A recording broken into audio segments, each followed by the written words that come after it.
اعوذ باللہ من الشیطان الرجیم بسم اللہ الرحمن الرحیم وَإِذْ قَالَ مُوسَى لِقَوْمِهِ يَا قَوْمِ اذْكُرُوا نِعْمَةَ اللَّهِ عَلَيْكُمْ إِذْ جَعَلَ فِيكُمْ أَنْبِيَاءَ وَجَعَلَكُمْ مُلُوكًا وَآتَاكُمْ مَا لَمْ يُؤْتِ أَحَدًا مِنَ الْعَالَمِينَ۔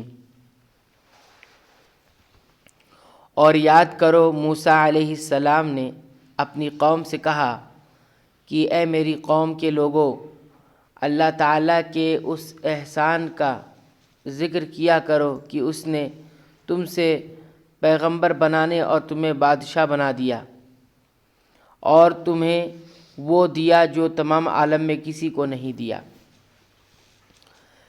بیشتر انبیاء بنی اسرائیل میں سے ہی ہوئے، جن کا سلسلہ حضرت عیسیٰ علیہ السلام پر ختم کر دیا گیا، اور آخری پیغمبر بنو اسماعیل سے ہوئے۔ اسی طرح متعدد بادشاہ بھی بنی اسرائیل میں ہوئے، اور بعض نبیوں کو بھی اللہ تعالیٰ نے ملوکیت یعنی بادشاہت سے نوازا، جیسے حضرت سلیمان علیہ السلام۔ اس کا مطلب یہ ہوا کہ نبوت کی طرح ملوکیت بادشاہت بھی اللہ کا انعام ہے، جسے علی الاطلاق برا سمجھنا بہت بڑی غلطی ہے۔ اگر ملوکیت بری چیز ہوتی تو اللہ تعالیٰ کسی نبی کو بادشاہ بناتا، نہ اس کا ذکر انعام کے طور پر فرماتا، جیسا کہ یہاں ہے۔ آج کل مغربی جمہوریت کا بھوت اس طرح ذہنوں پر مسلط ہے، اور شاطران مغرب نے اس کا افسون اس طرح پھونکا ہے کہ مغربی افکار کے اسیر اہل سیاست ہی نہیں بلکہ اصحاب جبہ و دستار بھی ہیں۔ بہرحال ملوکیت یا شخصی حکومت، اگر بادشاہ اور حکمراں عادل و متقی ہو تو جمہوریت سے 1000 درجے بہتر ہے۔ اور تمہیں وہ دیا جو تمام عالم میں کسی کو نہیں دیا۔ یہ اشارہ ہے ان انعامات اور معجزات کی طرف جن سے بنی اسرائیل نوازے گئے، جیسے من و سلویٰ کا نزول، بادلوں کا سایہ، فرعون سے نجات کے لیے دریا سے راستہ بنا دیا وغیرہ۔ اس لحاظ سے یہ قوم اپنے زمانے میں فضیلت اور اونچے مقام کی حامل تھی، لیکن پیغمبر آخر الزماں حضرت محمد مصطفیٰ صلی اللہ علیہ وسلم کی رسالت اور بعثت کے بعد اب یہ مقام فضیلت امت محمدیہ کو حاصل ہو گیا ہے۔ کنتم خیر امت اخرجت للناس، تم بہترین امت ہو جسے نوع انسانی کے لیے بنایا گیا ہے، لیکن یہ بھی مشروط ہے اس مقصد کی تکمیل کے ساتھ جو اسی آیت میں بیان کیا گیا ہے کہ تم لوگوں کو بھلائی کا حکم دیتے، برائی سے روکتے ہو، اور اللہ تعالیٰ پر ایمان رکھتے ہو۔ اللہ تعالیٰ امت مسلمہ کو اس مقصد کے لیے کام کرنے کی توفیق عطا فرمائے، وہ اپنے خیر امت ہونے کا اعزاز برقرار رکھ سکے۔ یا قوم ادخلوا الارض المقدسة التي كتب الله لكم ولا ترتدوا على ادباركم فتنقلبوا خاسرین۔ اے میری قوم والو، اس مقدس زمین میں داخل ہو جاؤ جو اللہ نے تمہارے نام لکھ دی ہے، اور اپنی پشت کے بل روگردانی نہ کرو کہ پھر نقصان میں جا پڑو۔ اس مقدس زمین میں داخل ہو جاؤ۔ بنو اسرائیل کے مورث اعلیٰ حضرت یعقوب علیہ السلام کا مسکن بیت المقدس تھا، لیکن حضرت یوسف علیہ السلام کی عمارت مصر کے زمانے میں یہ لوگ مصر جا کر آباد ہو گئے تھے، اور پھر تب سے اس وقت مصر میں ہی رہے جب تک کہ موسیٰ علیہ السلام انہیں راتوں رات فرعون سے چھپ کر مصر سے نکال نہیں لے گئے۔ اس وقت بیت المقدس پر عمالقہ کی حکمرانی تھی جو ایک بہادر قوم تھی۔ جب حضرت موسیٰ علیہ السلام نے پھر بیت المقدس جا کر آباد ہونے کا عزم کیا تو اس کے وہاں قابض عمالقہ سے جہاد ضروری تھا، چنانچہ حضرت موسیٰ علیہ السلام نے اپنی قوم کو اس ارض مقدسہ میں داخل ہونے کا حکم دیا اور نصرت الہی کی بشارت بھی سنائی، لیکن اس کے باوجود بنو اسرائیل عمالقہ سے لڑنے پر تیار نہ ہوئے۔ اس سے مراد وہی فتح نصرت ہے جس کا وعدہ اللہ تعالیٰ نے جہاد کی صورت میں ان سے کر رکھا تھا۔ اور اپنی پشت کے بل روگردانی نہ کرو، یعنی جہاد سے اعراض مت کرو، جہاد سے منہ مت پھیرو۔ قالوا یا موسیٰ انا فیہا قوما جبارین وَإِنَّا لَن نَدْخُلَهَا حَتَّى يَخْرُجُوا مِنْهَا فَإِن يَخْرُجُوا مِنْهَا فَإِنَّا دَاخِلُونَ۔ انہوں نے جواب دیا کہ اے موسیٰ، وہاں تو زور آور سرکش لوگ ہیں، اور جب تک وہ وہاں سے نکل نہ جائے ہم تو ہرگز وہاں نہ جائیں گے۔ ہاں اگر وہ وہاں سے نکل جائیں تو پھر تو ہم بخوشی چلے جائیں گے۔ بنو اسرائیل عمالقہ کی بہادری کی شہرت سے مرعوب ہو گئے تھے اور پہلے مرحلے میں ہی ہمت ہار بیٹھے اور جہاد سے دست بردار ہو گئے۔ اللہ کے رسول حضرت موسیٰ علیہ السلام کے حکم کی کوئی پرواہ کی اور نہ اللہ کے وعدہ نصرت پر یقین کیا، وہاں جانے سے صاف انکار کر دیا۔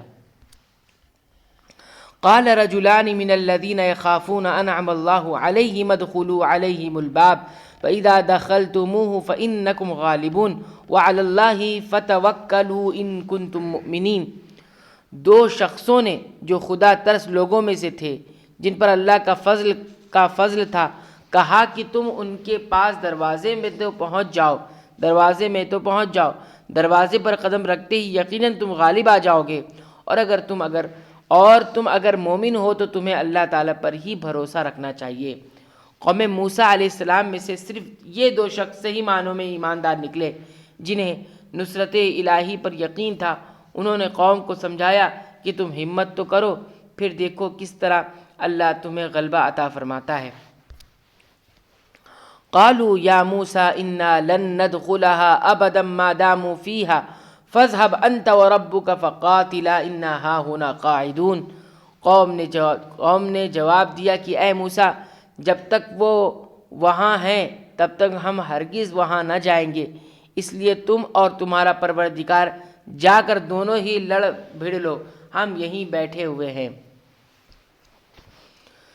لیکن اس کے باوجود بنی اسرائیل نے بدترین بزدلی، سوء ادبی اور سرکشی کا مظاہرہ کرتے ہوئے کہا، تو اور تیرا رب جا کر لڑے۔ اس کے برعکس جب جنگ بدر کے موقع پر رسول اللہ صلی اللہ علیہ وآلہ وسلم نے صحابہ کرام سے مشورہ کیا تو انہوں نے قلت تعداد اور قلت وسائل، یعنی تعداد بھی کم اور وسائل بھی کم، اس کے باوجود جہاد میں حصہ لینے کے لیے بھرپور عزم کا اظہار کیا، اور پھر یہ کہا کہ یا رسول اللہ صلی اللہ علیہ وسلم، ہم آپ کو اس طرح نہیں کہیں گے جس طرح قوم موسیٰ نے موسیٰ علیہ السلام کو کہا تھا کہ آپ لڑیے اور آپ کا رب لڑے، ہم کیوں جائیں گے یہاں، ہم وہ ایسا نہیں کہیں گے۔ تو صحابہ کرام کس طرح سے ماضی کی قوم سے عبرت پکڑتے تھے کہ ان کا انکار کی وجہ سے وہ قوم برباد ہوئی ہے، آج ہم بھی انکار کریں گے تو برباد ہو جائیں گے۔ قال رب انی لا املک الا نفسی واخی فافرق بیننا وبین القوم الفاسقین۔ موسیٰ علیہ السلام کہنے لگے، الہی مجھے تو بجز اپنے اور میرے بھائی کے کسی اور پر کوئی اختیار نہیں، پس تو ہم میں اور ان نافرمانوں میں جدائی کر دے۔ اس میں نافرمان قوم کے مقابلے میں اپنی بے بسی کا اظہار بھی ہے اور برات کا اعلان بھی۔ قال فإنها محرمة عليهم 40 سنة يتيهون في الأرض فلا تأس على القوم الفاسقين۔ ارشاد ہوا کہ اب زمین ان پر 40 سال تک حرام کر دی گئی ہے، یہ خانہ بدوش ادھر ادھر سرگردہ پھرتے رہیں گے، اس لیے تم ان فاسقوں کے بارے میں غمگین نہ ہونا۔ یہ میدان تیہ کہلاتا ہے جس میں 40 سال یہ قوم اپنی نافرمانی اور جہاد سے اعراض کی وجہ سے سرگردہ رہی۔ اس میدان میں اس کے باوجود ان پر من و سلوہ کا نزول ہوا، جس سے اکتا کر انہوں نے اپنے پیغمبر سے کہا کہ روز روز ایک ہی کھانا کھا کر ہمارا جی بھر گیا ہے، اپنے رب سے دعا کرو کہ وہ مختلف قسم کی سبزیاں اور دالیں ہمارے لیے پیدا فرمائے۔ اسی میدان میں ان پر بادلوں کا سایہ ہوا۔